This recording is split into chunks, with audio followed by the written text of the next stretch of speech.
Welcome guys, it's nearly that time. Miami round 6 is around the corner, and in this episode we've got new track, new engine and new tyres. Let's take a look. So it's round 6 sprint weekend at the Miami Grand Prix, so the action gets hotting up on the Friday with just the one FP1 session. And then we've got the sprint on the Saturday with qualifying for the main race on the Sunday as usual. Like I promised, let's get straight to the news. And we've got the simulation of the Madrid Grand Prix, new track revealed. The simulation was revealed. Let me know what your thoughts are on this one. Take a look at some of the VR that's come out on this. It reminded me an awful lot of the Saudi track. I mean, the only big disappointing thing really for me, it looked like overtaking would be difficult around here. I could picked up 2 possible places for overtaking because the way the corners are built, it's very fast entry into the corners, and that's kind of like what we see in Japan turn 1, and you're just almost impossible to overtake there. I hope I'm wrong and we do get some brilliant overtaking here, but work is starting on that. We should see that on the grid in 2026. Carlos Sainz, homeboy, obviously the ambassador of that circuit, and he said, worry not F1 drivers and fans, this will be a classic. Let's hope he's absolutely right on that one.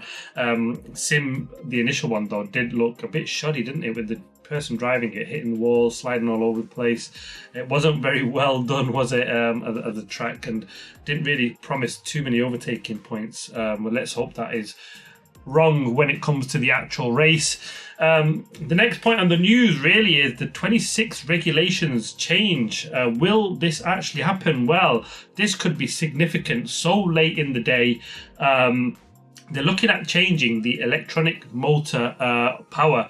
So they're going from 350 kilowatts down to 200 kilowatts for the race only though. So with Steve, full power for the qualifying session. Toto Wolff branding it a joke. Mercedes are expected to be the engine supplier to beat for the 26 regulations. They've been tipped at the top for a long time, as have Honda actually, in fact. He's saying it's a complete joke to change it so late in the day. It's almost Trump-like policies, he said, to have it on the agenda for the team meeting when that took place earlier in the week. Interesting. I really don't expect this to happen, because when you're making engine changes rules like that, they're massive regulations. Engines take an absolute age to get right.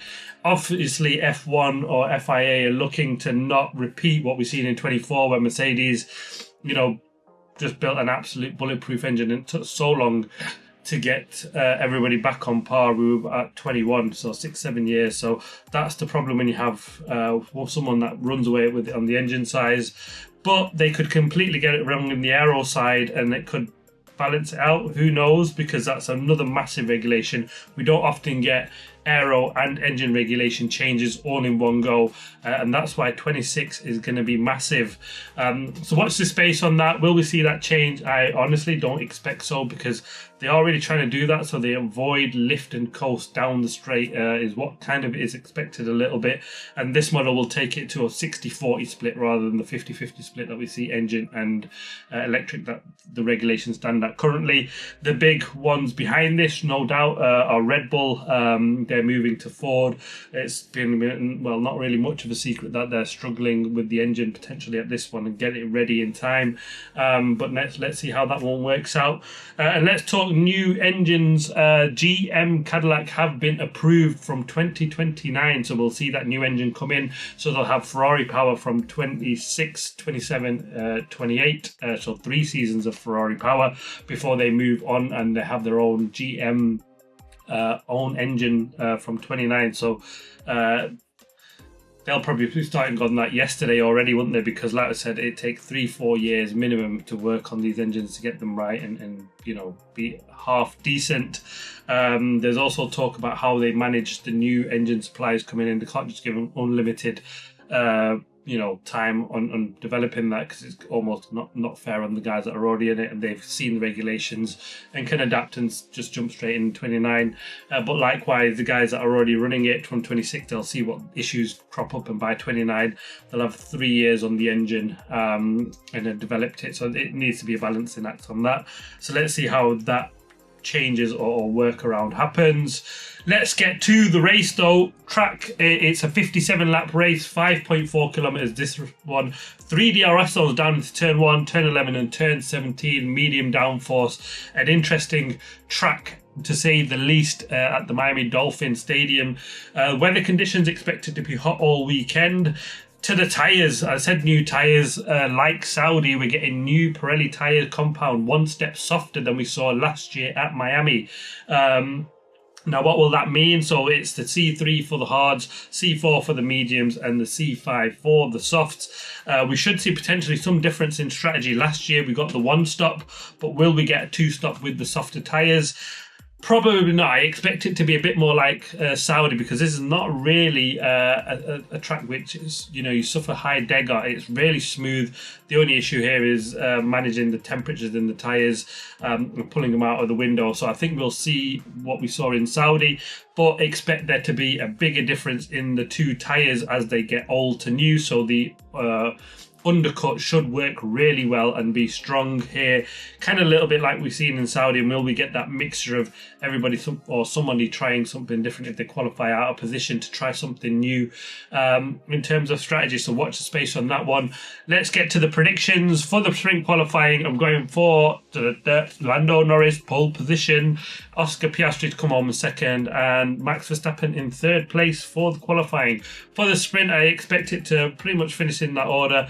Lando Norris first, but I do expect Max Verstappen to come home in second and Oscar Piastri in third place for the sprint. For qualifying for the main race, I just think Red Bulls and Max Verstappen always, after a sprint qualifying or sprint race, even if it goes wrong, when it comes to the qualifying for the main race, they always seem to get this right in terms of getting their car in the right space for qualifying, and they always do a really good job on setup if they've gone the wrong way to get it right. And so I'm going for Max Verstappen to be on pole position, Oscar Piastri in second place, and George Russell, not the surprise really, because this guy's qualified brilliantly well so far for me, and I'm expecting him to do better than they did last time out in Saudi this weekend. For the race, I'm going for Oscar Piastri to take the win, extend his championship lead, Max Verstappen to come home in second, and Lando Norris back up in third place after not being qualifying in the front three for the race. Could be massively wrong on that one. I'm predicting a good weekend for the McLarens, obviously double podiums on both events, but also I expect it to be a good weekend for Alpine. I'm predicting a bad weekend for the V-Carb Racing Bulls and also Ferrari, but just a side thing on Ferrari, their big update is coming in Imola now. It doesn't really make sense to bring the update here when you only got one free practice session to try and get on top of it. We've seen this happen last year. There was a mixture of teams that did try it. McLaren did it last year, and it obviously worked really, really well for them. Lando Norris going off to get his first win in Miami and starting their campaign from here, didn't it? But let's see what happens with the Ferrari boys, but they're bringing that next time out, so I expect them to run better there. Let's see how we get on this one. It's another one where we just get one FP1. Will we get more disqualifications like we seen last time out in China where we had this issue? We got a couple of DNF disqualifications, didn't we, there last time with the two Ferraris and was it Pierre Gasly also? And we've also seen Nico Hülkenberg get disqualified as well. So we've seen that a lot more in the first few races here than we've seen probably through the whole of last season. So is this something that they're struggling with this iteration of car? Are they just really are they on that limit now where they really have to push the boundaries to get up in the field because it's that tightly packed up there? Who knows, but something to watch out for this weekend. Not long to go. Friday, it kicks off with the sprint qualifying. I cannot wait for the action to get going. Watch out for the sprint qualifying review to come after that. But thanks for watching. Please like, subscribe, comment. As always, see you next time.